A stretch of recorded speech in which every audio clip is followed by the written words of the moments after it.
बच्चों, welcome back to dream chemistry classes. देखिए, हम बात कर रहे थे अपने फोर्थ चैप्टर की, कार्बन एवं उसके यौगिक।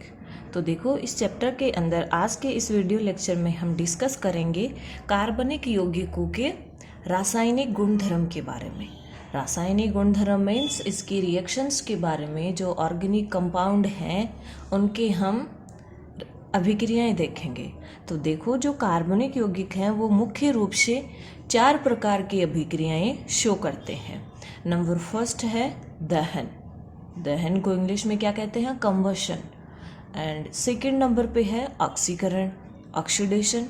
थर्ड नंबर पे है संकलन अभिक्रिया या एडिशन अभिक्रिया। और नंबर फोर्थ पे है प्रतिस्थापन अभिक्रिया या सब्स्टिट्यूशन रिएक्शन। तो देखो, हम जनरली इनके नाम के बारे में कुछ डिस्कस कर लेते हैं कि ये क्या होते हैं। तो देखो, जो दहन होता है उसका क्या मतलब होता है कि जब किसी पदार्थ को हम ऑक्सीजन की प्रेजेंस में जलाते हैं, वायु की उपस्थिति में जलाया जाता है, तो वो क्या होती है? दहन होती है। यानी दहन के लिए हमें क्या रिक्वायर है? ऑक्सीजन जरूरी है। बिना ऑक्सीजन या वायु के हम दहन नहीं करवा सकते किसी भी पदार्थ का। नंबर सेकंड पे आता है ऑक्सीकरण। तो देखो, ऑक्सीकरण के लिए हम बहुत बार देख चुके हैं ये चीज़ कि ऑक्सीकरण और अपचयन क्या होता है। यहाँ हम बात करेंगे ऑक्सीकरण की। तो देखो, ऑक्सीकरण के अंदर होता है किसी के अंदर ऑक्सीजन का जुड़ना और हाइड्रोजन निकलना।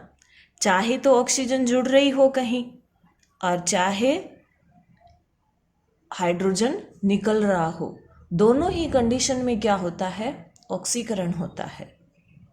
और इसके लिए, ऑक्सीकरण के लिए जो एजेंट या जो रिएजेंट हमें यूज करना होता है, जिसकी वजह से ऑक्सीजन जुड़ रही है, वो होते हैं ऑक्सीकारक। नंबर थर्ड पे आता है संकलन अभिक्रिया या एडिशन अभिक्रिया। तो देखो, एडिशन अभिक्रियाएं क्या होती हैं? इसके अंदर क्या होगा कि जब कार्बन के बीच में डबल बॉन्ड या ट्रिपल बॉन्ड है, तो उस डबल बॉन्ड या ट्रिपल बॉन्ड को हम हटाएंगे। क्या करेंगे? डबल और ट्रिपल बॉन्ड को हम हटाएंगे। किसकी वजह से हटाएंगे? दोनों तरफ हम हाइड्रोजन जोड़ेंगे। ओके, तो देखो किस तरह से होगा। जैसे ये डबल बॉन्ड है कार्बन कार्बन के बीच में, तो अब इस बॉन्ड को हम ब्रेक करेंगे तो एक हाइड्रोजन इस तरफ जुड़ जाएगा, एक इस तरफ जुड़ जाएगा, और कार्बन कार्बन के बीच में कौन सा बॉन्ड रह जाता है? सिंगल बॉन्ड रह जाता है। इसी तरह से अगर कार्बन कार्बन के बीच में ट्रिपल बॉन्ड है, तो उसके लिए भी हम क्या करेंगे? इन बॉन्ड्स को तोड़ेंगे। एक बॉन्ड को तोड़ेंगे तो दोनों तरफ के कार्बन की एक एक वैलेंसी कम हो जाती है। तो उस वैलेंसी को पूरा करने के लिए हम उधर क्या जोड़ देंगे? हाइड्रोजन जोड़ देंगे। दूसरा बॉन्ड ब्रेक करेंगे, क्योंकि 3 बॉन्ड है, तो इधर भी एक हाइड्रोजन जोड़ देंगे, इधर एक हाइड्रोजन जोड़ देंगे। इस तरह से असंतृप्त हाइड्रोकार्बन से संतृप्त का हाइड्रोकार्बन हमें मिलेंगे। कौन सी अभिक्रिया से? संकलन अभिक्रिया या एडिशन रिएक्शन से। नंबर फोर्थ पे है प्रतिस्थापन अभिक्रिया या सब्स्टिट्यूशन रिएक्शन। तो देखो, सब्स्टिट्यूशन का क्या मीन्स होता है कि जैसे देखो, कोई भी अपने पास ये हाइड्रोकार्बन है CH4, सिंपल सा एग्जाम्पल लिया है मैंने यहाँ पे। तो देखो, CH4 है ये। तो देखो, सब्स्टिट्यूशन का क्या मतलब होगा यहाँ पर? इस एक हाइड्रोजन के स्थान पर किसी अन्य परमाणु का या परमाणु के समूह का जोड़ना क्या होगा? सब्स्टिट्यूशन होगा। जैसे फॉर एग्जाम्पल हम बात कर लेते हैं Cl की। तो यहाँ पर जब हाइड्रोजन निकल जाता है और Cl जुड़ जाता है, तो वो क्या हो जाता है? सब्स्टिट्यूशन हो जाता है, प्रतिस्थापन हो जाता है। ये तो इनके बारे में जनरल सी बातें थी।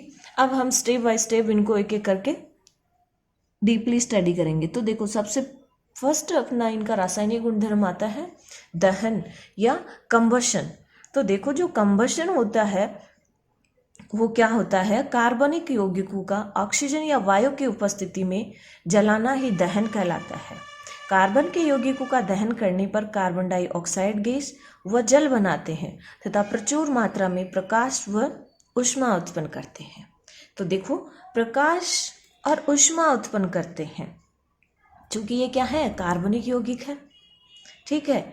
तो देखो हमें क्या क्या मिलेगा, कार्बन डाइऑक्साइड गैस मिलेगी, जल मिलेगा, और साथ में क्या मिलेगा, प्रचुर मात्रा में हमें प्रकाश मिलेगा और ऊष्मा मिलेगी। ऊष्मा मिलेगी, ये मिलते ही हमें क्या याद आना चाहिए कि अपनी अभिक्रिया कौन सी होगी, एक्सोथर्मिक अभिक्रिया होगी, ऊष्माक्षेपी अभिक्रिया होगी। कौन सी अभिक्रिया, ऊष्माक्षेपी। क्यों, क्योंकि ऐसी रासायनिक अभिक्रियाएं जिनके अंदर ऊष्मा उत्सर्जित होती है वो क्या होती हैं, ऊष्माक्षेपी अभिक्रिया होती हैं। तो दहन क्या होती है, अपने आप में एक ऊष्माक्षेपी अभिक्रिया होती है। अब इसका हम एग्जाम्पल लेके चलते हैं। तो देखो यहाँ हम बात करेंगे कार्बनिक यौगिक की। तो ये क्या है, CH4 है। CH4 को हम क्या कहते हैं, मेथेन कहते हैं। क्या नाम देते हैं, मेथेन। और मेथेन का जब हम दहन करवाएंगे किसकी प्रेजेंस में, ऑक्सीजन की प्रेजेंस में या वायु की प्रेजेंस में, तो हमें क्या मिलेगा, CO2। और CO2 क्या होती है, कार्बन डाइऑक्साइड गैस होती है, कार्बन डाइऑक्साइड। और साथ में हमें क्या मिलता है, जल मिलता है और प्रकाश व ऊष्मा मिलती है। चूँकि अभिक्रिया के अंदर ऊष्मा हमें मिल रही है तो अभिक्रिया क्या होती है, एक्सोथर्मिक अभिक्रिया होती है। नेक्स्ट एग्जाम्पल हम ले रहे हैं एक और, जो क्या है, CH3CH2OH। देखिए हम नॉमेनक्लेचर कर चुके हैं, तो हम अब इसका नामकरण करेंगे। देखिए किस तरह से, कितने कार्बन है, 1 2 कार्बन एटम है, तो हम क्या नाम देते हैं उस कार्बन श्रृंखला को, एथ नाम देते हैं। कहीं हमें डबल बॉन्ड नजर नहीं आ रहा, दैट मीन्स क्या है, सिंगल बॉन्ड प्रेजेंट है, तो क्या होगा, ये एथेन हो गया। ठीक है। फंक्शनल ग्रुप या प्रकार्यात्मक समूह कौन सा है, अल्कोहल है, OH समूह है। तो क्या लगाएंगे इसके लिए, सफिक्स ओल लगाएंगे, तो ये क्या हो जाएगा, एथेनॉल हो जाएगा। क्लियर है। अब बात करते हैं, ये अपना ऑक्सीजन है, कार्बन डाइऑक्साइड और जल मिल रहे हैं, और साथ में हमें क्या मिल रहा है, ऊष्मा और प्रकाश मिल रहा है। ये तो बात आ गई दहन की। तो देखो जो हाइड्रोकार्बन्स होते हैं, हम उनकी बात कर रहे हैं। तो जो हाइड्रोकार्बन्स हैं वो उनके टाइप्स के अंदर हमने डिस्कस भी किया था कि ये सैचुरेटेड और अनसैचुरेटेड, यानी संतृप्त और असंतृप्त होते हैं। तो देखो जो संतृप्त हाइड्रोकार्बन्स हैं वो अलग तरीके से दहन होगा उनका, और जो असंतृप्त हैं उनका अलग तरीके से दहन होता है। तो देखो जो संतृप्त हाइड्रोकार्बन्स हैं उनके दहन से स्वच्छ ज्वाला तथा असंतृप्त कार्बनिक यौगिकों से अत्यधिक काले धुएं वाली पीली ज्वाला निकलती है, जिससे धातु की तस्तरी पर कजली निक्षेपित हो जाती है। तो देखो जो संतृप्त हाइड्रोकार्बन है, संतृप्त हाइड्रोकार्बन्स का नाम आते ही हमारे माइंड में क्या आना चाहिए, एल्केन आनी चाहिए। क्या आनी चाहिए, एल्केन, यानी कार्बन कार्बन के बीच में कौन सा बॉन्ड होता है, सिंगल बॉन्ड होता है।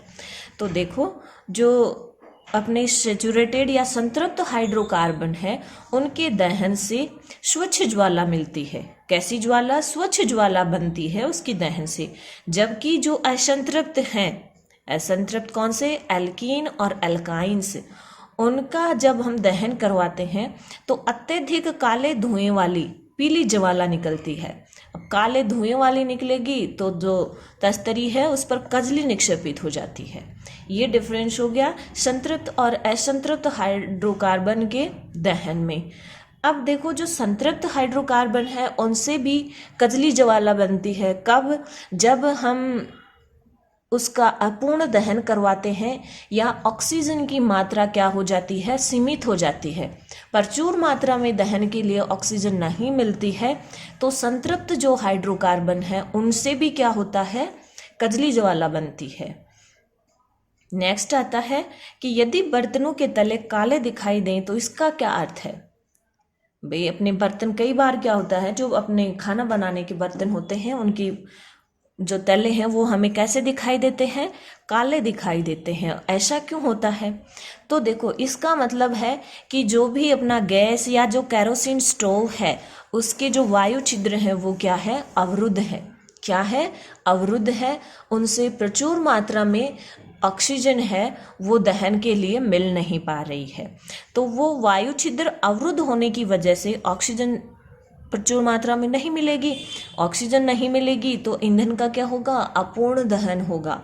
और अपूर्ण दहन जब ईंधन का होता है तो ईंधन का व्यर्थ व्यय होता है, बिना काम के ही ये खर्च होता है, और जो अपने बर्तन हैं वो क्या हो जाते हैं, काले भी हो जाते हैं। ये है अपना दहन। और संतृप्त और असंतृप्त हाइड्रोकार्बन्स भी अलग तरीके से दहन होता है उनका। और जो संतृप्त हाइड्रोकार्बन है उनसे भी कई बार क्या होता है, कजली ज्वाला बनती है। वो किस कंडीशन में बनती है कि जब उसका अपूर्ण दहन होता है। अब हम बात करते हैं नेक्स्ट रासायनिक अभिक्रिया की, जो कि क्या है, ऑक्सीकरण। तो देखो ऑक्सीकरण क्या होता है, किसी भी पदार्थ में ऑक्सीजन का संयोग या हाइड्रोजन का पृथक्करण हो, क्या कहलाता है, ऑक्सीकरण कहलाता है। और जो पदार्थ ऑक्सीजन उपलब्ध करवाते हैं वो क्या कहलाते हैं, ऑक्सीकारक कहलाते हैं। क्या कहलाते हैं, ऑक्सीकारक कहलाते हैं। तो देखो एग्जाम्पल लेके चलते हैं हम सीधा। ये देखो, ये कोई कार्बनिक यौगिक है, क्या है, CH3CH2OH। क्या नाम होगा इसका, 2 कार्बन है और कार्बन कार्बन के बीच में सिंगल बॉन्ड है, फंक्शनल ग्रुप OH है। तो ये क्या होता है, एथेनॉल होता है। इसका हम क्या करवा रहे हैं, ऑक्सीकरण करवा रहे हैं। ऑक्सीकरण का मीन्स क्या होता है, ऑक्सीजन का संयोग और हाइड्रोजन का निकलना। तो देखो ये जो एथेनॉल है, इसका जब हम ऑक्सीकरण करवाते हैं किसकी प्रेजेंस में, क्षारीय KMnO4 या अम्लीकृत K2Cr2O7।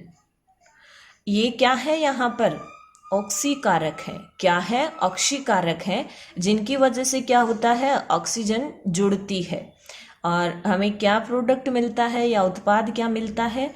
तो देखो CH3COOH।